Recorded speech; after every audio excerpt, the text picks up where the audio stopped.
No spin, no bias, no censorship. I'm Dan Wootton. This is Outspoken Live, episode number 6.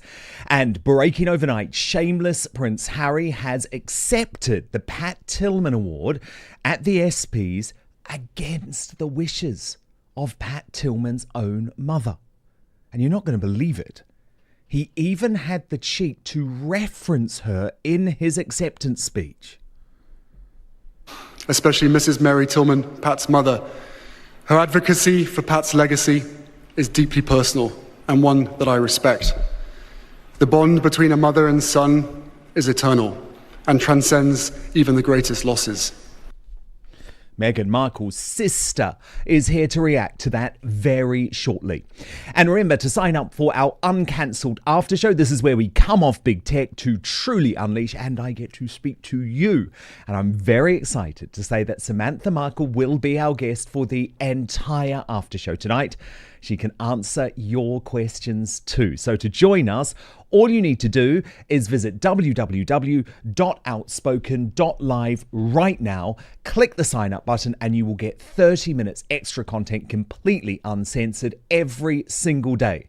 And by the way, if you're watching on YouTube or Rumble right now, please do subscribe and turn on your notifications because we are with you every weekday. Also coming up on the show, Joe Biden's pathetic collapse and why it means you can never trust the mainstream media again.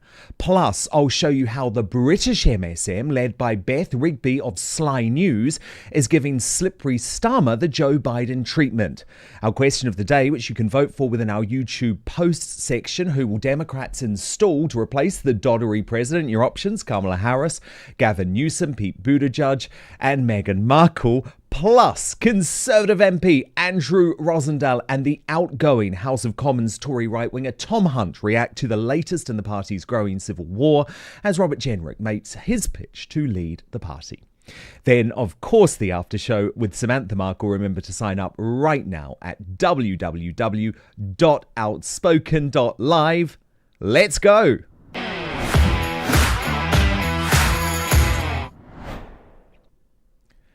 Goodness me, it was absolutely insane what happened last night, wasn't it? I was watching live and was very, very shocked by the scenes that we were seeing, because this man, and you know exactly who I'm talking about, should not be leading the free world. But I want to be very clear here. The Joe Biden meltdown is the fault of the MSM. And a massive lesson in why we can no longer trust so-called journalists to hold the liberal elite and establishment figures to account. Now, I was calling out Biden as dementia-plagued and senile. I used those words on my GB News show 2 years ago. So for the American MSM that are around this guy every day to say they didn't know is laughable. Biden is unwell, incompetent, and not in charge. He has been hiding in plain sight, which makes yesterday's disastrous introduction of Zelensky and that press conference afterwards further proof that the 25th Amendment should be urgently enacted, making, and I can't believe this, Kamala Harris president. Here's a reminder of what went down last night. And now I want to hand it over to the president of Ukraine, who has as much courage as he has determination. Ladies and gentlemen, President Putin. President Putin. You can beat President Putin. And Biden didn't even remember that Harris is his vice president. What concerns do you have about Vice President Harris's ability to beat Donald Trump if she were at the top of the ticket? Look, I wouldn't have picked Vice President Trump to be vice president, but I think she was not qualified to be president. So let's start there. And he wasn't consistent with statements he made within minutes of each other. Talk. I'm not ready to talk to Putin. I'm prepared to talk to any leader who wants to talk, including if Putin called me and wanted to talk. Huh? Fox News showed just how all over the place the man in charge of the free world really is. This is, well, anyway. In the next debate, I'm not going to be traveling into 15 time zones a week before. Anyway, I'm catching hell from my wife for that. Anyway, it wasn't about just, anyway, read what his objective is. And anyway, but then again, they're better than a lot of other people here too. But anyway. There are suggestions Biden was being spoken to via an earpiece. Now, if you look at this clip closely, make your own judgment. I beg your pardon?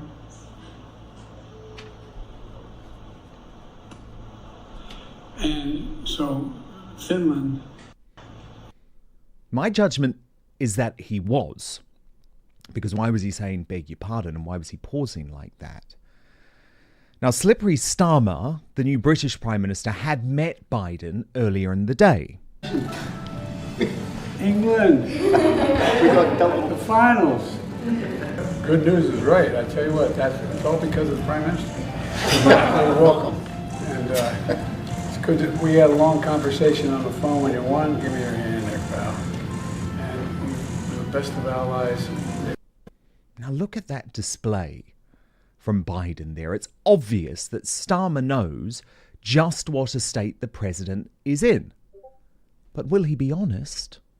Of course not. President Biden, I can't really say more than I've said already. This was a successful council. He led it. He deserves credit for that. The outcome that matters is that Ukraine, they are, look at what happened in that hospital last week. They are facing Russian aggression in its physical sense every single day. They are dying every single day. Children are dying. And they need our support. It is not just support for Ukraine. It is also about our values. And it is about what we stand for. It's about what NATO values are. And we've had a successful outcome on that. And I think that is a good thing. I think people have worked really hard for that. That doesn't always happen at the end of councils like this, but we've reached a declaration which has been signed off. It is good, and now we follow through on it. And President Biden deserves credit for planning this, leading this, and getting us to that stage. Keir, you are lying. We know you are lying.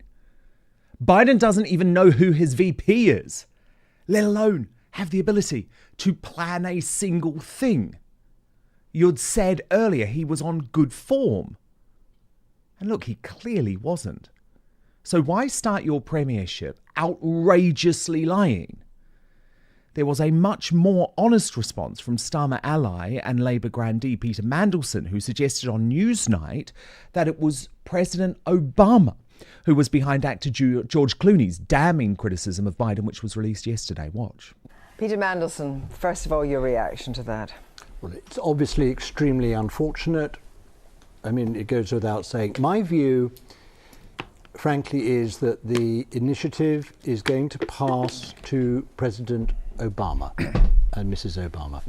I think President Obama, as the sort of most recent ranking Democrat president, is now going to have to take a position. He's going to have to take a stand. I've heard that the article that was written or authored by George Clooney was actually written by Obama aides, which might suggest where Mr. Obama stands. But I think he's not just got to talk very frankly to President Biden, but I think he's also got to talk quite frankly to his friend Vice President Kamala Harris.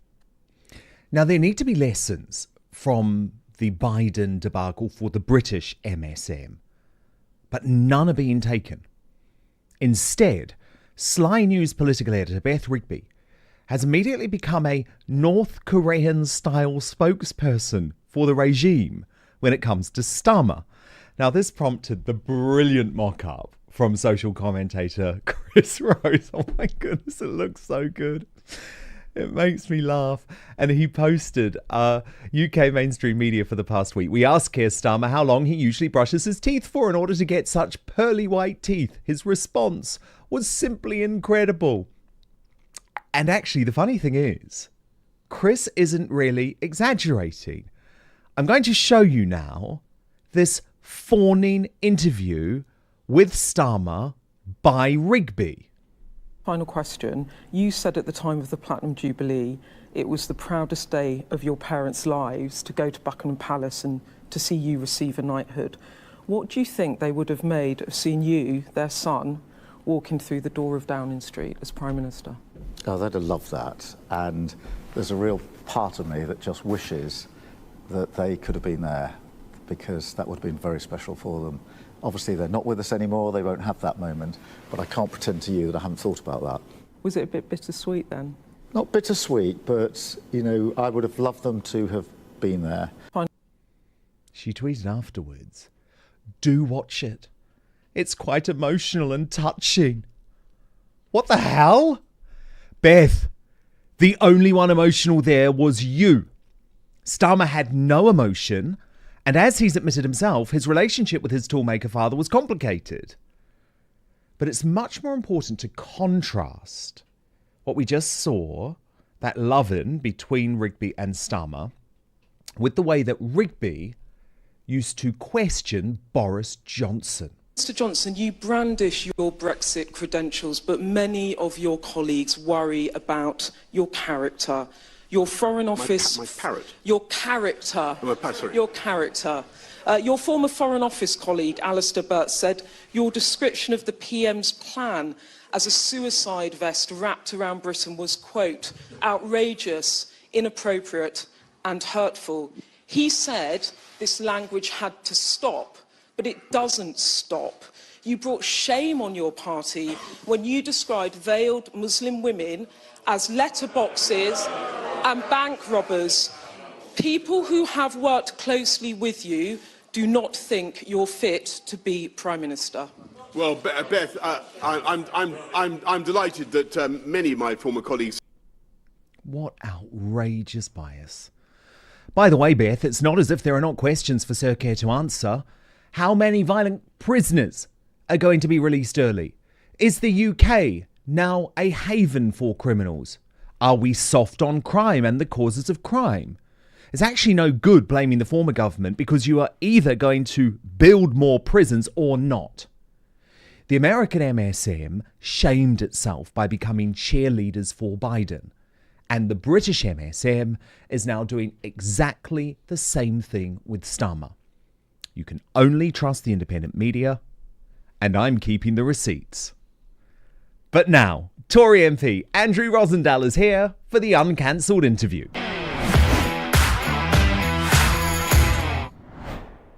And Mr. Rosindell was returned as the MP for Romford last week, defying the exit poll that wrongly projected the local legend would lose his seat.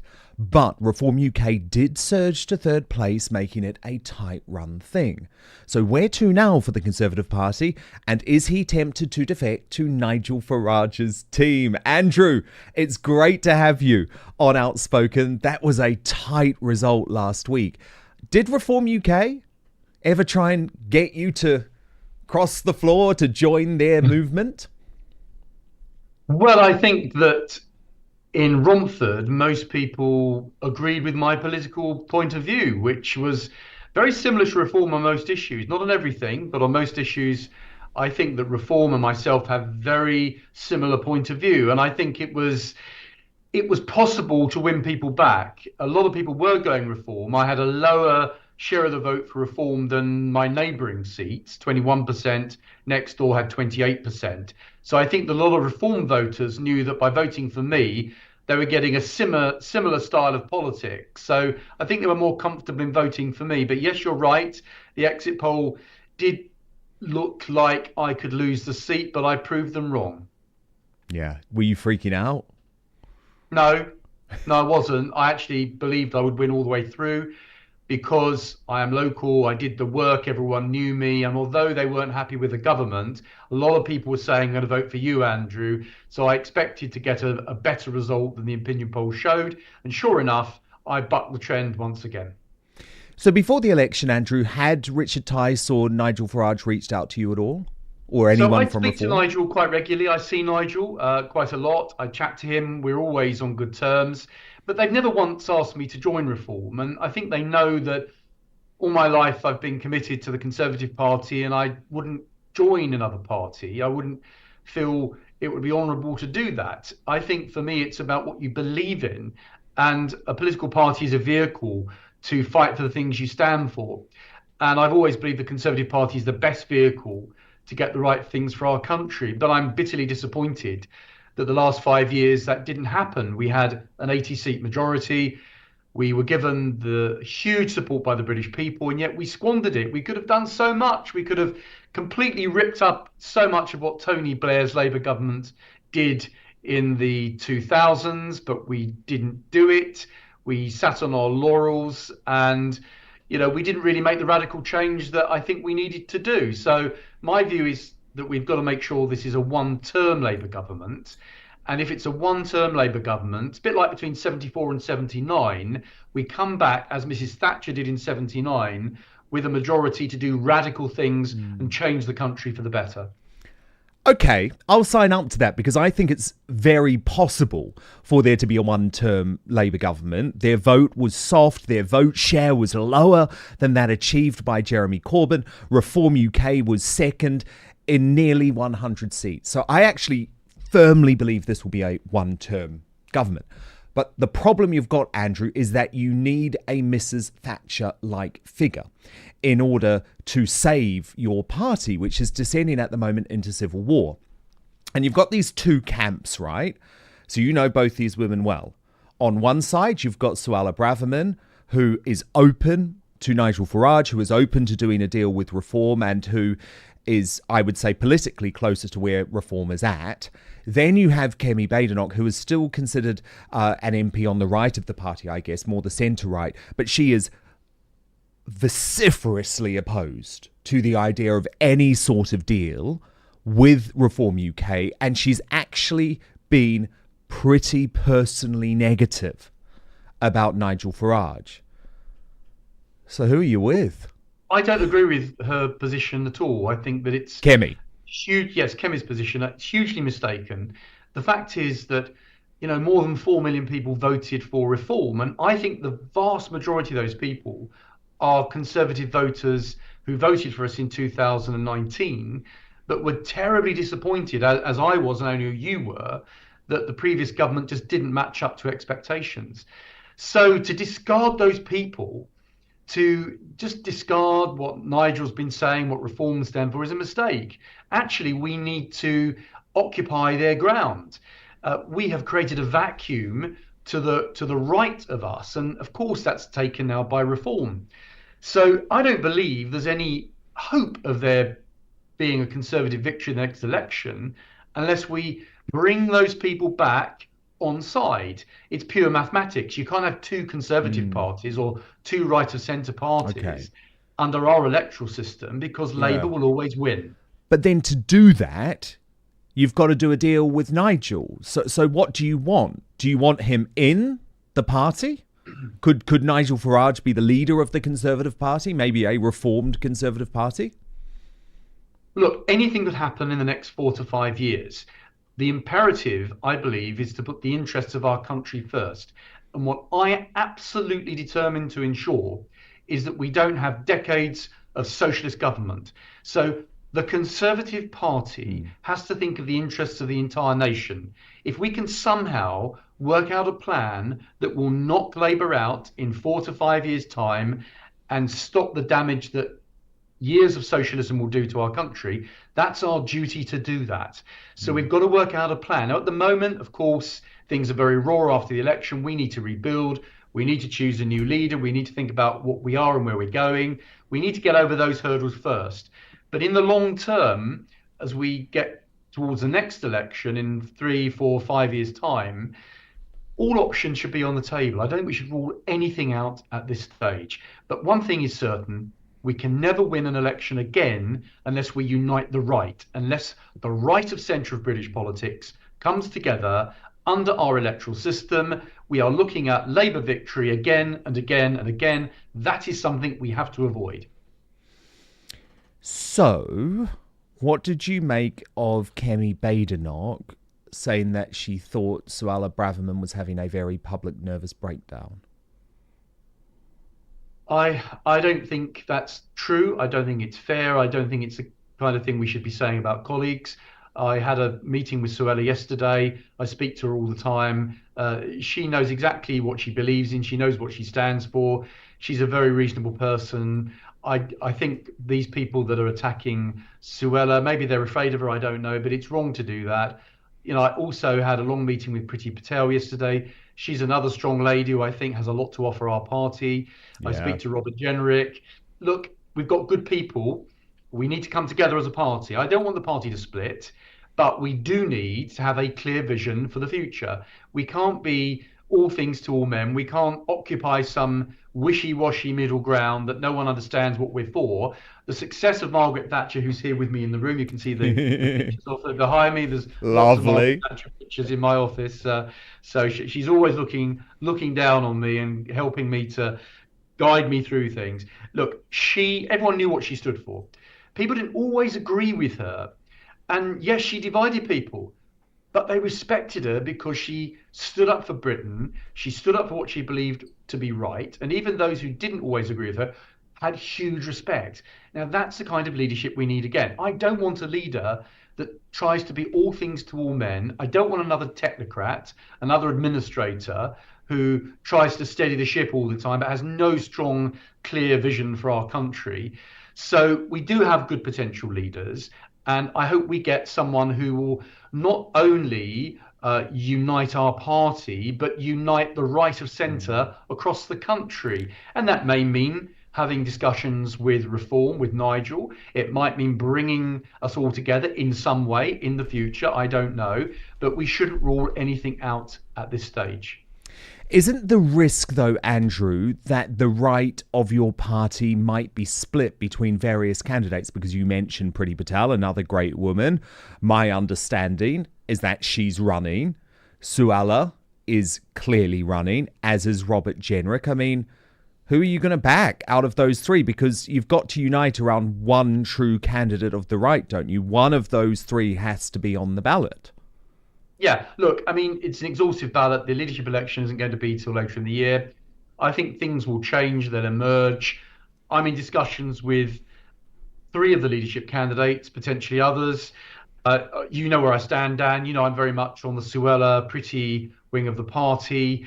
And I want to see a clear vision for our country. And I see that those 2 strong ladies, they do have that vision. And I think one of them, or possibly Robert Jenrick, let's see how things develop. I mean, at the moment, there's so much to be sorted out. It's not just about policy either. It's about party organisation. We need root and branch change of the way the party operates. We need fundamental reform of how the central office operates. We need to be a grassroots party again. We shouldn't be some corporate organisation governing from on high. We need to be grassroots up, not top down. So I have very strong views about how we try to reform our party to make it relevant to the ordinary man and woman in the street. Because at the moment, we're too distant and the community campaigning isn't happening in the way that it should be. And I've developed my own way of doing it in Romford, which is why I buck the trend in most elections. My seat was the first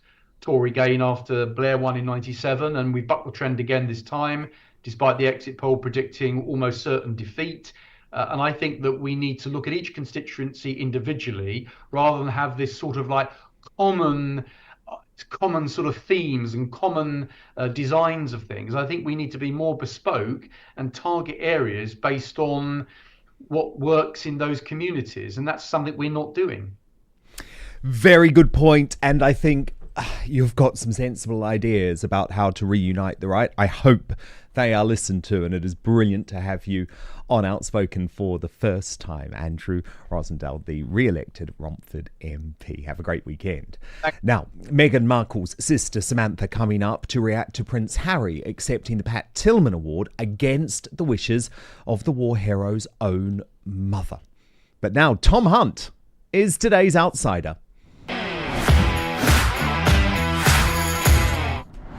And sadly, Tom was one of the victims of last week's Labour surge, losing his Ipswich seat. But he's now actively engaging in the future of the Tory party and the right, including launching a stinging rebuke to leadership hopeful Tom Tugendhat, the leftist, writing, Does he understand the realignment? What is his view on immigration? I wouldn't know. He hasn't bothered contacting me. He spent his time campaigning in places like Rutland, one of the safest seats in the country. And he later added, it's all well and good calling for unity, unity, unity, and that's the most important thing, is for the party to unite. The reality is this will count for very little if we're unable to unite the vast majority of right-leaning voters across the country behind the Conservative banner. Coming up with the policy agenda and strategy necessary to bring these voters, particularly Reform voters and those Conservative-minded people who stayed at home last Thursday, needs to be the priority.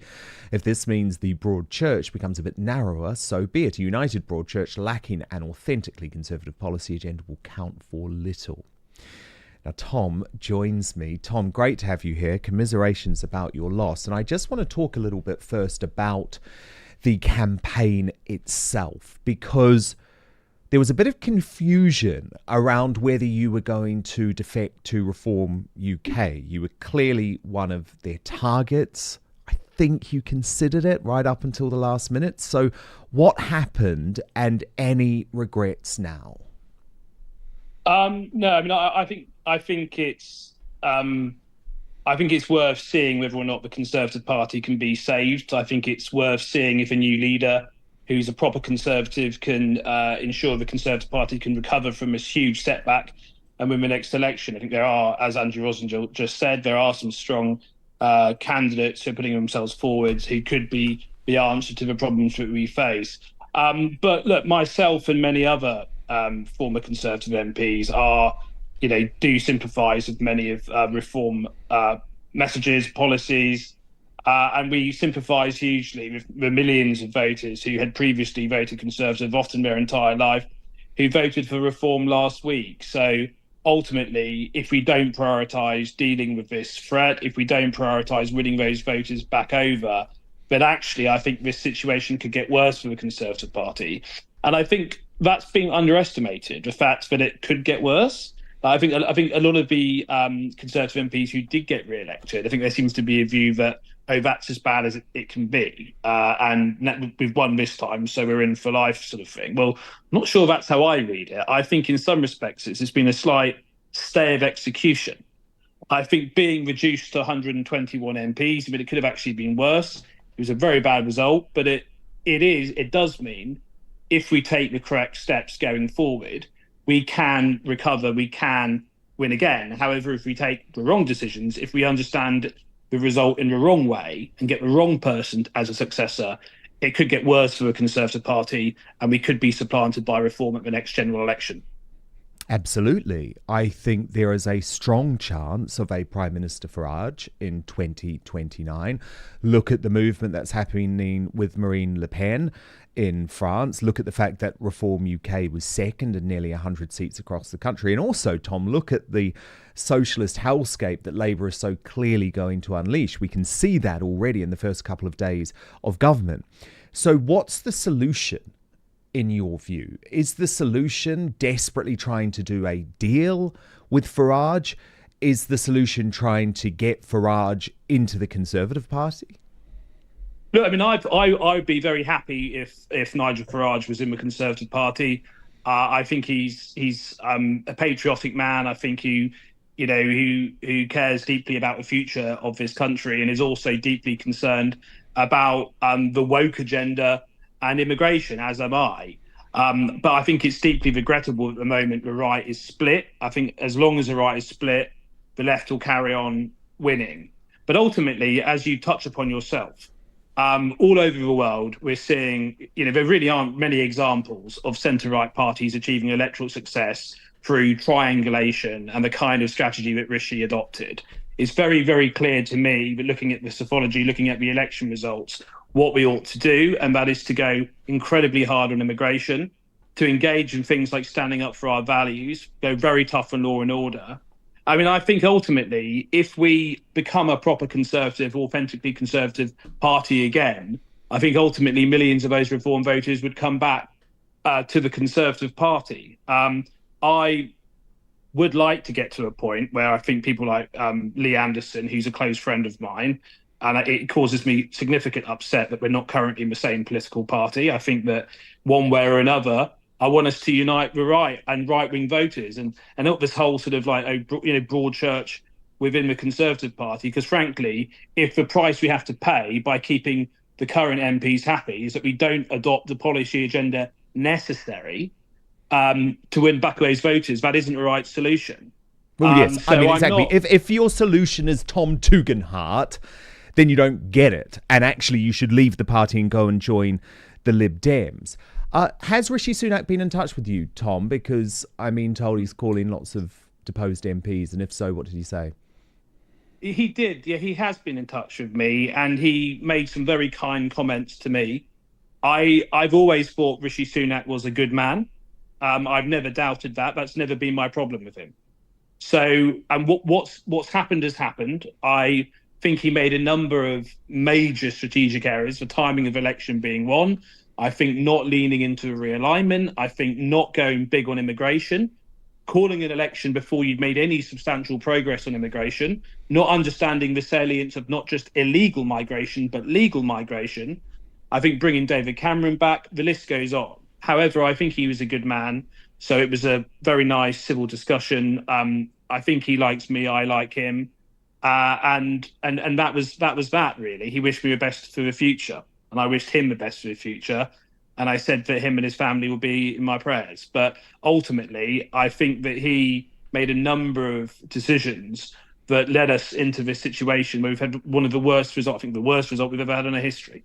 And I think it could have been avoided. I'm not saying we necessarily could have won the election, but we certainly could have been a lot more competitive than we were. Look, the reality is that I probably would have lost my seat anyway if the election had been held in November. I wouldn't have lost it by the margin I lost it by. But there's many other colleagues, former colleagues of mine, who only lost by hundreds of votes, who probably would still be in there if we'd had the election at a more sensible time.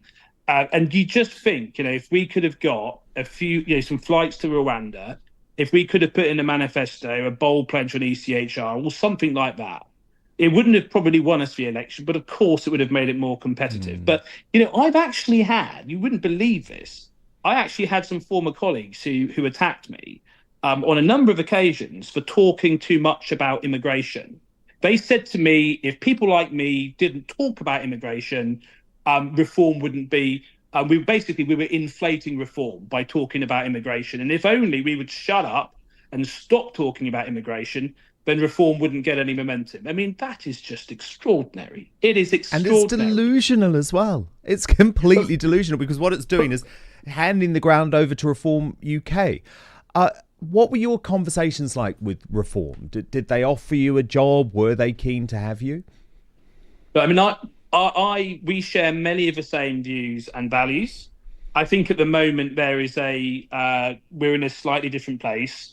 In as much as they think the Conservative Party is finished, they think it has no future. They kind of think the sooner it's replaced, the better. Whereas my view is, I think we have got some strong candidates who are looking to become leader of the Conservative Party. I think if one of those individuals becomes leader of the Conservative Party, and I think if you were still in the party, who would you be backing, Tom? I mean, obviously I like Suella. I think I agree with many of the things that she says. I don't know whether realistically she can make the final two. I think that Kemi has some appeal to me, particularly on the sort of cultural values side, and she's been pretty courageous on that. Robert Jenrick, I just read his piece today in the Conservative Home, absolutely bang on the money on a number of points. I don't think it's necessarily a bad thing that he's had a huge conversion over the last year or so. I think sometimes they're the best people actually to push a Conservative agenda. So I think probably I think it's likely to be one of those three. But we have got a little bit of a time here, so and I'm not an MP anymore, so I won't be voting in the early stages. And I can certainly be won over. I mean, I'm looking for. I believe in a certain set of values, and I believe that we should adopt a certain strategy. But look, what Robert Jenrick said in his piece today on Con Home about candidate selection is fundamentally important. Some of the things we saw to do with candidate selection during this general election were awful, incredibly undemocratic.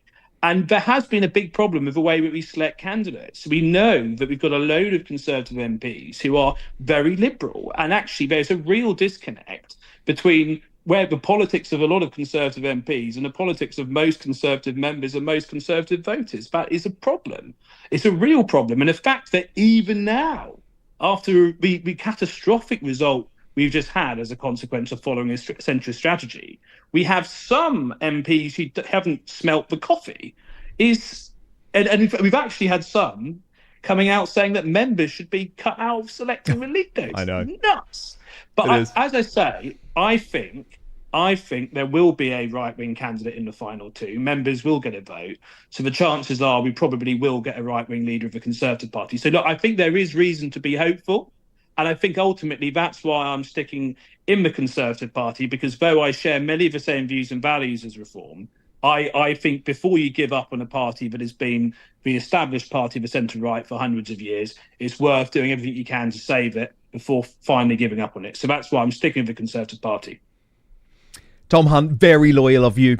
Commiserations again. The outgoing Tory MP for Ipswich, Tom Hunt. Really great to have you on Outspoken.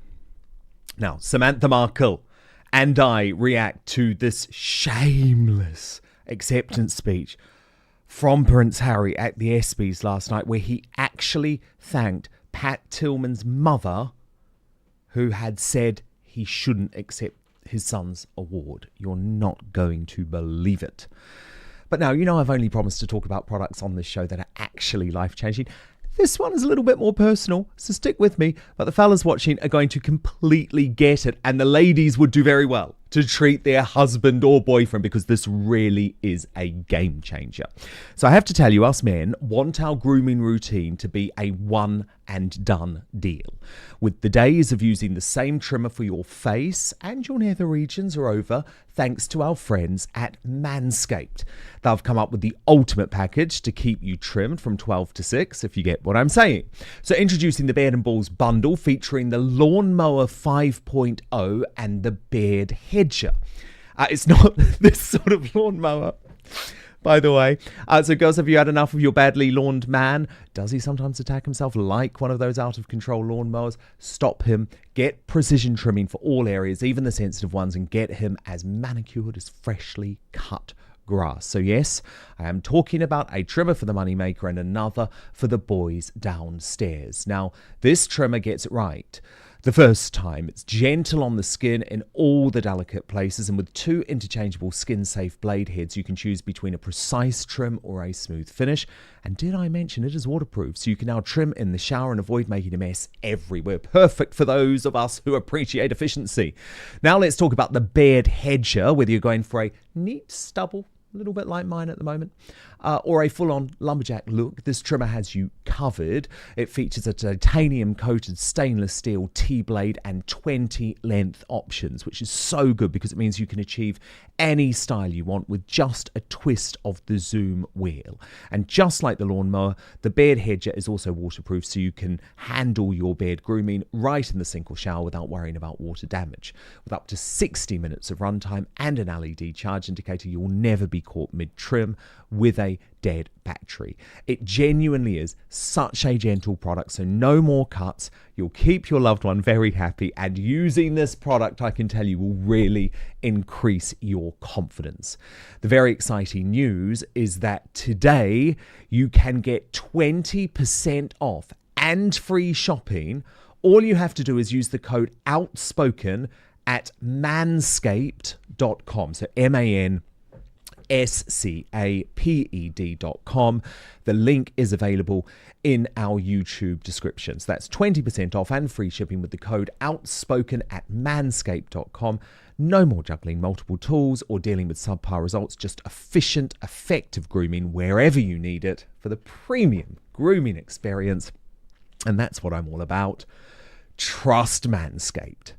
Now, back to the show, and it's time for our uncancelled interview.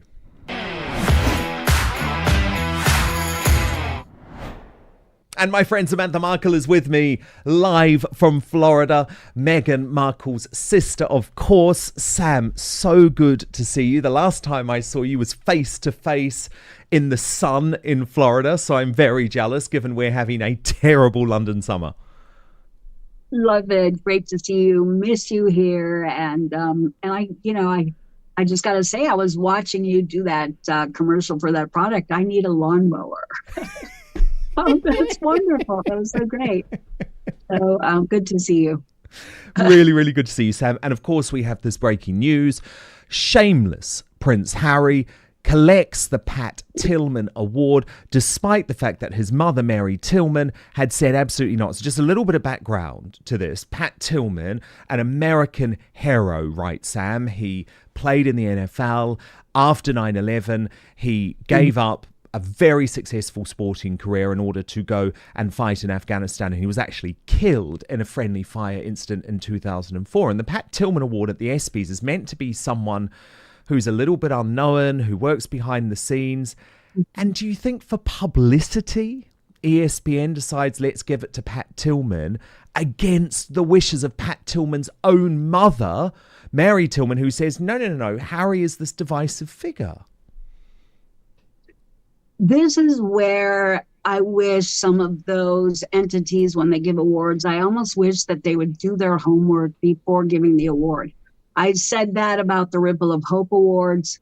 I kind of feel bad about this. In other words, I don't think they were aware of the fact that not only is it inappropriate on the grounds that Harry is not an American hero, and clearly Pat Tillman was. And so to, in my opinion, take an opportunity, we get that he wants to promote Invictus, but he clearly, in my opinion, subordinated Pat Tillman and his mother.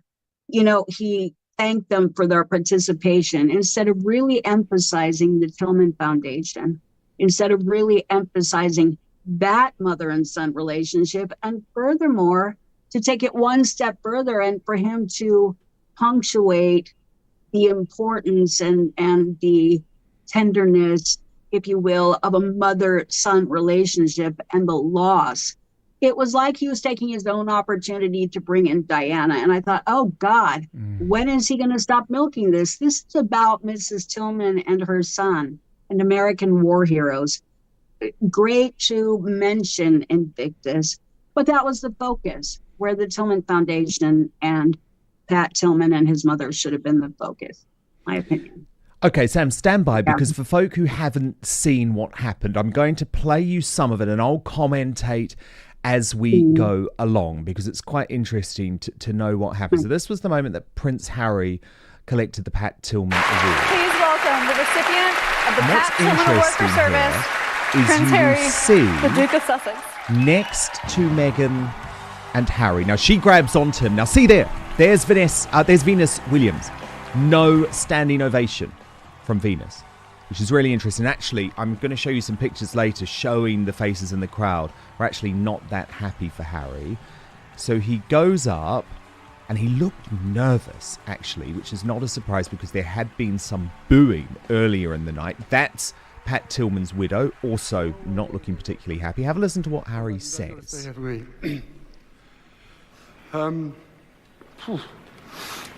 Thank you, Elizabeth, Israel, and Kirsty. Stay here. You need to be with me.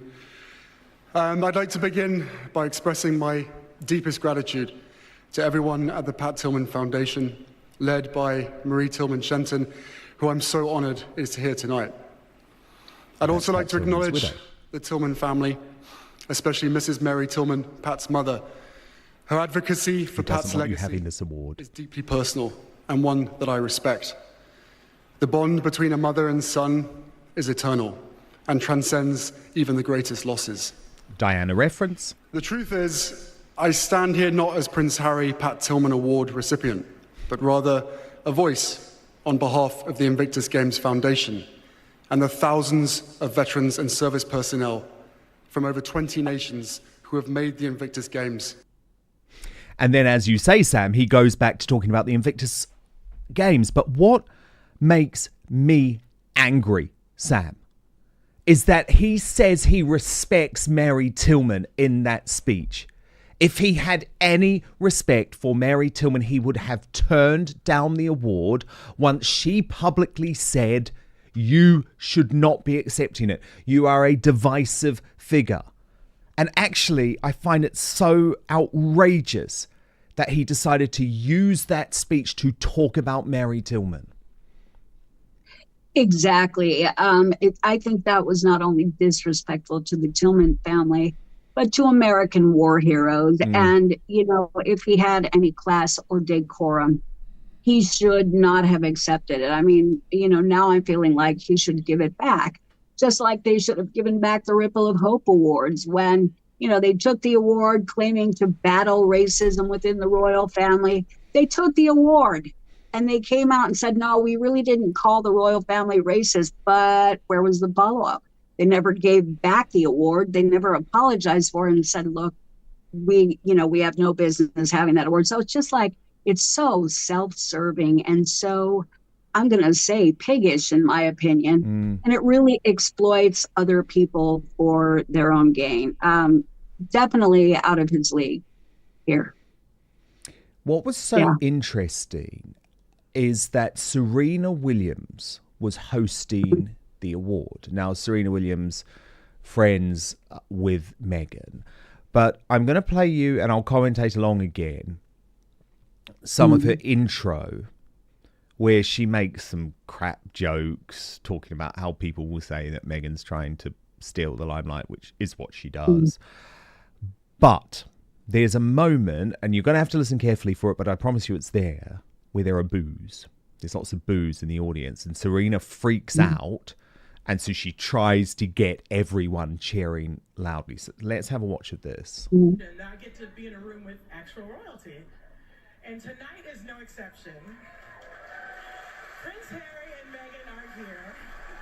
Hear the boos. Let's give it up for them. And so then she says, let's give it up. Harry and Meghan, try not to breathe too much tonight, because this is my night. And I don't want to be overshadowed by the accusations that you guys are taking up too much oxygen. In all seriousness. Fake smile there from Meghan. She was probably furious about that, Sam, in reality. No, in my opinion, she probably wrote the script. You know, actual royalty, excuse me, between this and all of the other fake touring stuff. No, actual royalty would have been Prince William and Princess Catherine being there. Clearly, this is, I would say a favoritism or an elbow rubbing favor here. Serena Williams is a friend of Meg's, that's known. So this feels very scripted. It feels like, Hollywood, ESPN, Harry and Meghan. It feels like they're really trying to punctuate and make themselves royal after everything that's happened. And they're doing it at the expense of a war hero and the sorrow and pain of his mother. Stephen King is the only one who could have written this script better, in my opinion. It's just horrific. Dan. I couldn't agree with you more.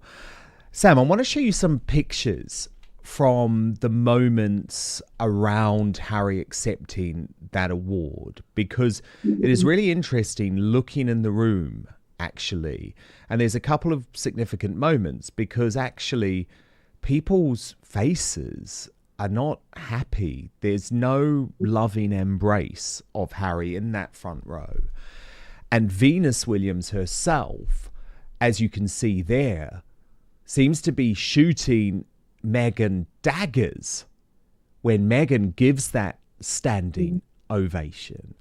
It's really interesting, isn't it? And then if we look on a bit, you can see Harry was clearly aware that the room was not on his side, because he looks completely terrified about what might happen, and clearly believed that there was a chance that there would be boos actually while he was giving his speech, which is why the speech, I would agree with you, was almost certainly written by Meghan. And that's an interesting moment too, isn't it? She doesn't want to let go. It's her moment. It's always her moment, isn't it, Sam? You know what was odd about that moment, that look on Harry's face, clearly being uncomfortable about it, but going through it anyway. It reminded me of the Netflix moment where Meghan was curtsying Queen Elizabeth, and Harry just sat there sort of stupefied, in my opinion. His face was red, and he sat there looking uncomfortable, but went through the motions anyway. It's like, where is the decency, the personal integrity, the empathy, remorse, or shame, the respect, in consideration for others? I don't know. I can see veterans being very upset by this, and my condolences and the heartfelt prayers for the Tillman family. I can't even imagine how Mrs. Tillman feels. Well, yeah, we can imagine. That was terrible. Shame on you, Harry. Indeed. And then, look, it's fascinating. There's another image of Venus looking so unhappy about it. Other people in the crowd being annoyed. And the thing is that it wasn't just Mrs. Tillman either. It was senior military figures too. Admiral Lord West here in the UK saying it was completely unacceptable for Harry to accept this award. But, I guess as shocked as we think we feel, but we're shocked, and then next week we're shocked, and then the week after that we're shocked again by something. This is not unlike them walking on the cemetery of fallen heroes with a fashion photographer in tow, which also upset the veteran community. So when he gets out there and wants to promote Invictus, don't the veterans in Invictus feel that this is wrong? Don't they feel that these exploitive little PR moments are inappropriate because they're really not paying tribute to the veterans or the Olympians, the war heroes, those who have truly suffered? They always feel like they're paying tribute to Harry, and sometimes Harry's loss of his mother. He's always got to throw that in there. It's like, no, stop milking this, stop exploiting others, be a feeling,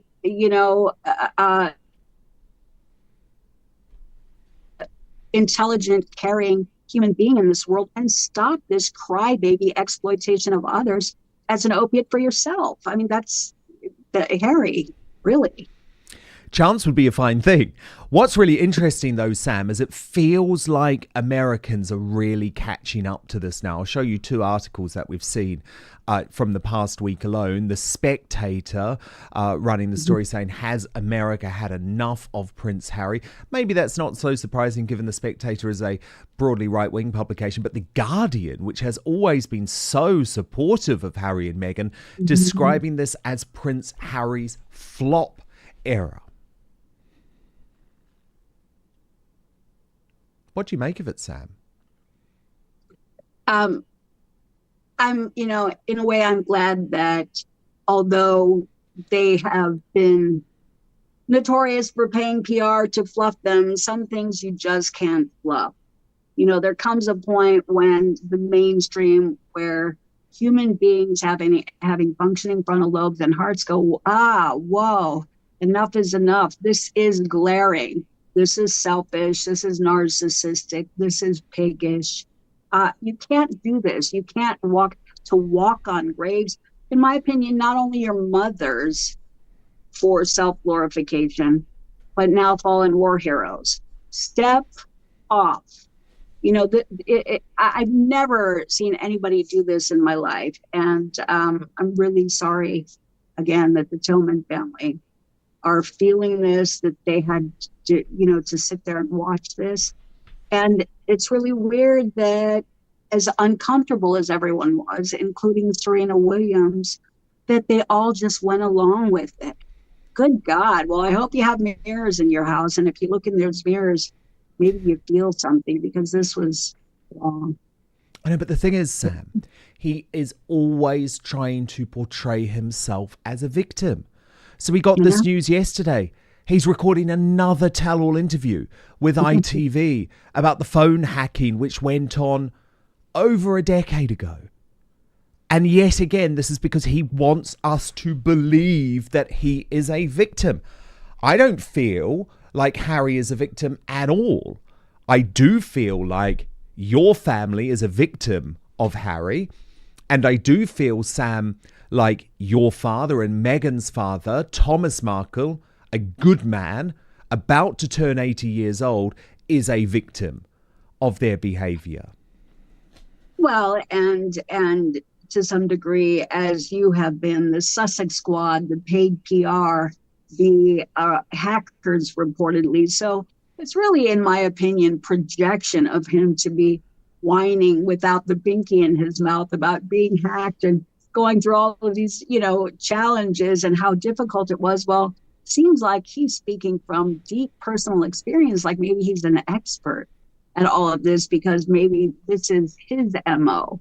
So, I'm sorry. I don't feel sorry for him. And I honestly think after this little number, I think counseling would benefit him. I think he has to do some deep soul searching. This is not cool. This is not role modeling how to be a man and how to have military bearing. This is not decorum to role model in front of their, quote, children.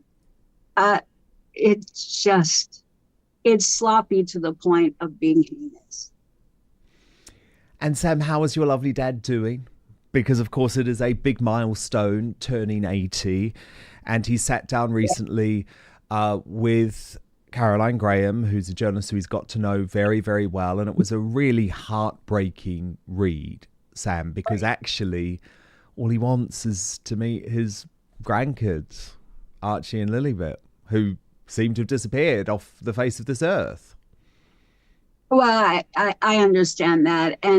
But it's like, in the same regard, I think he understands that there's a lot of mystery surrounding all of that, DNA test, no proof of delivery. So there's always, it begs the question of, okay, well, we can all feel that it would be nice to see them. Well, who is them? Nobody's got a visual lock on that. And I think he accepts that at this point, too. But at 80, not really having closure and being treated so horribly. Yeah, it's sad, but nonetheless, he's going to have a wonderful 80th birthday. He's earned every moment of it. And so, we will be paying him tribute and having a great birthday for him. Well, indeed. And what's so beautiful, Sam, is that the Markles, who Meghan tried to drag through the mud, remain a united family. And she is the one who has this isolation going on in Montecito. I mean, do you hold out any hope of meeting your niece and nephew, Sam, or do you doubt whether they even are? Because, of course, as you say, there are growing questions around these two children. Well, if they are and they ever grow up and look back in cyberspace, of course, they're going to see that family was curious and wanted to meet them. But I would think that they would also wonder why all of the mystery and why, the media were playing this up and heartstrings were being pulled. I think it's really manipulative. It could have been so simple, but that's all on them. And so I think children, as they grow older, would understand, and probably wonder, what were you doing? Toying with our family and keeping us so distanced from everybody. So, that falls back on them. And I hope they have the answers to those questions for their children. Well, of course, because who's to say that Archie and Lilibet won't grow up one day and say, hey, I wish I'd actually got to know King Charles. I wish I'd actually got to know Thomas Markle. And sadly, I think, as we all know, the sands keep going through the hourglass for all of us every day. And sometimes when you play games and you take things for granted, you don't get that chance. There might not be a tomorrow. There might not be for the royal family, for our family, for anyone, or for the kids. So, it's foolish to waste time. And so I would just say, well, take care of business. And how's your dad's health, Sam? It's been challenging. He's made a lot of improvements. I'm really proud of him, but there's nothing easy about going through, 2 heart attacks and a stroke. And strokes, especially, if you're 19 and you have a stroke, the brain has more plasticity. It's easier to rebound, to learn how to speak again, to move those muscles. So he didn't forget how to recognize things and label them. His damage was done to the motor part of the brain that actually produces speech. And so it's frustrating. Can you imagine seeing something and wanting to say it, but not being able to mouth all the words? And he does good. He does good on and off, and gets fatigued. But I applaud him for his bravery and his persistence. I don't think I would be as resilient, and it's scary. So he's really been a trooper for just saying, I can do this, and for doing it, and at beautiful 80 years of age. Because it is such a difficult thing to go through. I mean, my grandfather, on my mum's side, my grandpa had a stroke, really bad stroke, lost his ability to speak, or at least quite a lot of his ability to speak, and had to relearn it. And it's not only physical, but it's the psychological trauma of someone like your dad, like my grandpa, who was so desperate to talk and tell stories and wanting to be heard, and they're unable to do that anymore. It's really, really sad. And no offer of help from your sister, Meghan, to your dad in terms of, I'm thinking medical bills or access to doctors or anything like that. No offer of help. No, and he's been moving forward, doing the best he can. But when you look at, and I'm not making a comparison per se, but yes, the royals have had their health challenges, but at that level, you have access to the best care. Most people don't. And so to go through something so hard and not be in the best medical care when you have a child who has access to that much money and resources and jet sets about town and, spends in a weekend what most of us would spend in, a year, sometimes our lifetime, and you're medically suffering. I mean, that's such a disparity. That's such relative deprivation. And it's almost cruel when you are medically suffering to be that close to a cure or help, and to have the person who can help you with that just turn a blind eye, like, I really don't care. I don't see anything. It's just, it's like walking by somebody on the street who's dying and suffering, and just, I've got to go get my hair done. That's what the dad who she loved. This is the dad who she loved and who she praised and who raised him. Yeah, it's utterly heartbreaking. But look, Sam, stand by. Don't go anywhere. Because right now what we're going to do is move to the uncancelled after show so that we're not censored by big tech at all to continue the second half of our conversation. Really important to me that we do have a safe space, because you know what it's like online. Censorship and control runs really deep. So head now to www.outspoken.live. That's our membership section. Sign up, and not just today, but you'll get half an hour of extra content every single day. So what happens at this stage? We head off YouTube, we head off Rumble. Need you to go and sign up at www.outspoken.live, where Sam Markle is going to be answering your questions. Remember too, if you're watching on YouTube or Rumble, please do hit subscribe, turn on those notifications, because we're going to be back on Monday and every weekday at 5 p.m. UK time, midday Eastern, 9 a.m. Pacific. It has been an amazing week. Hope to see you on the after show, and most importantly, I promise to keep fighting for you.